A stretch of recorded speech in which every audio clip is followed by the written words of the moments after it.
give it all to you, Jesus. Please take this burden from me. I'm yours. Rachel, you said yes to me. You said it publicly. You said it with tears in your eyes and your hand raised and a church full of witnesses watching. You said yes to me, and I received it. I wrote your name, and then, over the next 31 years, you took the yes back. Not all at once, not dramatically, quietly, piece by piece, decision by decision, until the name I wrote and the life you lived had nothing left in common. And today I have to show you the most heartbreaking thing I have ever shown anyone. What a yes looks like when it is slowly emptied of everything that made it a yes. Lord, I accepted you, genuinely.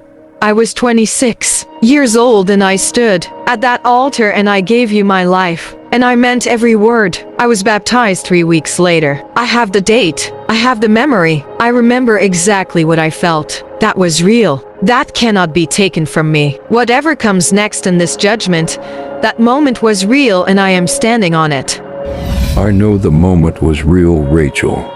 I was there. I received it. I celebrated it.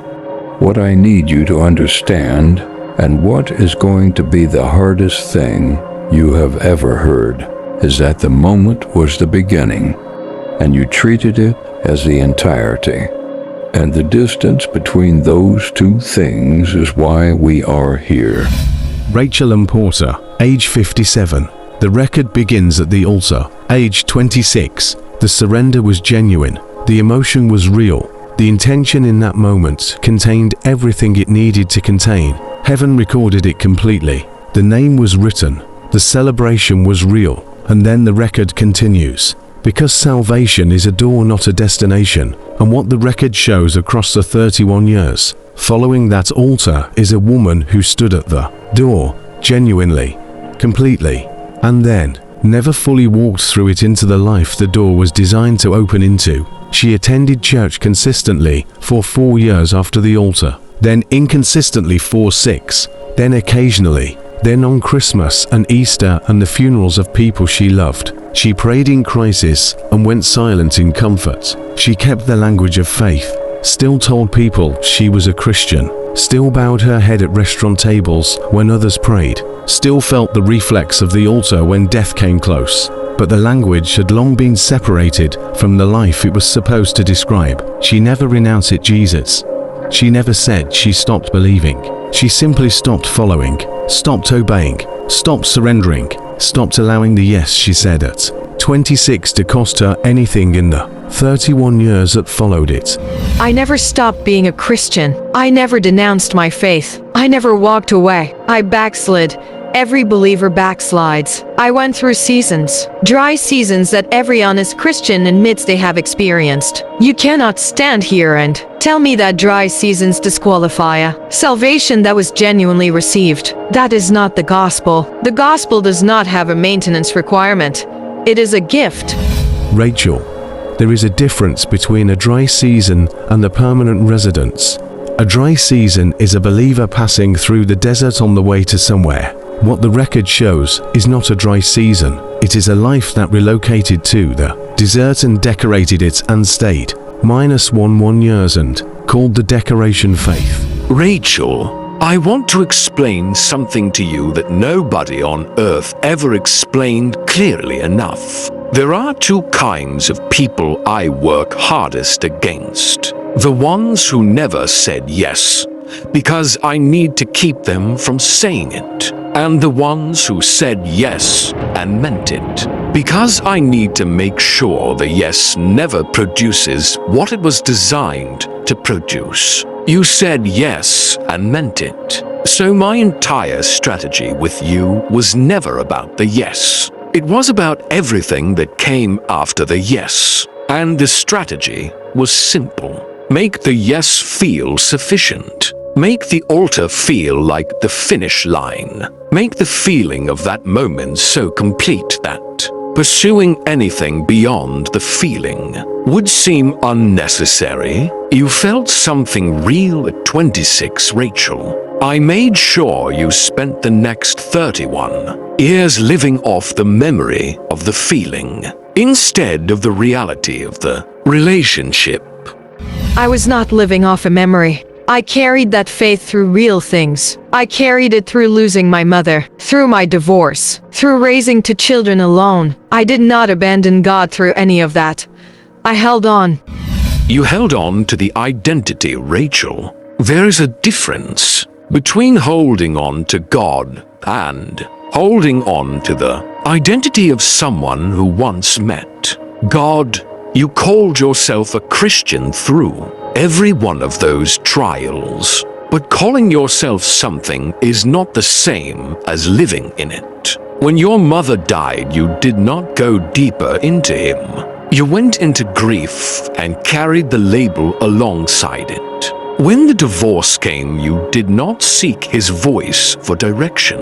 You made the decisions you had already decided and asked him to bless them afterward. When the children needed spiritual guidance, you told them you believed in Jesus and took them to church twice a year and hoped the exposure would do what your daily example was not doing. You were a Christian in name through every hard season, Rachel. You were not a disciple. And the difference between those two things is the entire point of what is happening right now. I did not know there was a difference. Nobody told me clearly enough that there was a difference. I was told at that altar that I was saved. I was told my name was written. I was told that nothing could snatch me from his hand. I was not told clearly enough that the hand I was promised required a hand reaching back. I was given assurance without being given the full truth about what the assurance required from me. How do you hold someone accountable for a condition they were never clearly shown? That is the most honest thing you have said since you arrived here, Rachel. And I want to acknowledge it. Because you are right that the teaching was incomplete. But I need you to also acknowledge this. You read Matthew 7:21 at age 34 in a Bible study. Not everyone who says, "Lord, Lord," will enter the kingdom of heaven. You sat with that verse. You felt something press on you when you read it. A question that formed and asked itself quietly, "Is that me?" And you answered the question by deciding it referred to hypocrites and false prophets and not to sincere believers like yourself. And you closed the Bible and went home. That verse was God's own voice asking you directly. Rachel, is the yes you gave me 31 years ago still producing anything?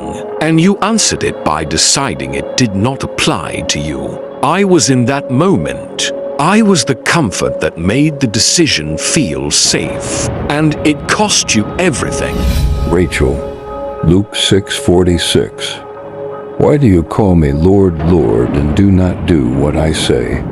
I need you to hear that verse the way I said it, not as a condemnation of dramatic sinners, as a question directed at you specifically. You called me Lord, genuinely, publicly, repeatedly, for 31 years, and the calling was always sincere. The word was never empty when you said it. But Lord means more than a title. Lord means the one I obey, the one whose voice I follow, the one whose directions I take when they conflict with my own. And Rachel, when did I last give you a direction that cost you something, and you paid the cost without negotiating? I obeyed you. I raised my children. I worked honestly. I did not live a wicked life. I was not out there destroying people. I lived a decent moral life and I carried your name through it. Is a decent moral life not enough? Is all the wickedness in the world not enough contrast? Does a woman who lived decently still not qualify? Matthew 16:24. If anyone wants to come after me, let him deny himself and take up his cross and follow me. not live decently, not maintain a moral standard that compares favorably to the world around you. Deny yourself. Take up a cross. Follow me. Rachel, the cross is the weight of obedience when obedience is expensive. And in 31 years, I asked you 3 times to carry something that cost you significantly. At age 31, I asked you to forgive someone who had done something to you that you had every human right to never forgive. You kept the offense and called it wisdom. At age 40, I asked you to have a conversation with your daughter about the direction her life was taking, a hard conversation that would have cost you her comfort with you temporarily. You kept her comfort and called it love. At age 48, I asked you to walk away from a relationship that was pulling you further from me every month you stayed in it. You stayed 4 more years and called it hope. 3 times Rachel, 3 crosses. You put all 3 of them down and carried your moral reputation instead. And your moral reputation was real, but it was not a cross. And I did not ask for your reputation. I asked for your surrender. And surrender, the actual daily costly kind, stopped in the years after the altar and never fully resumed.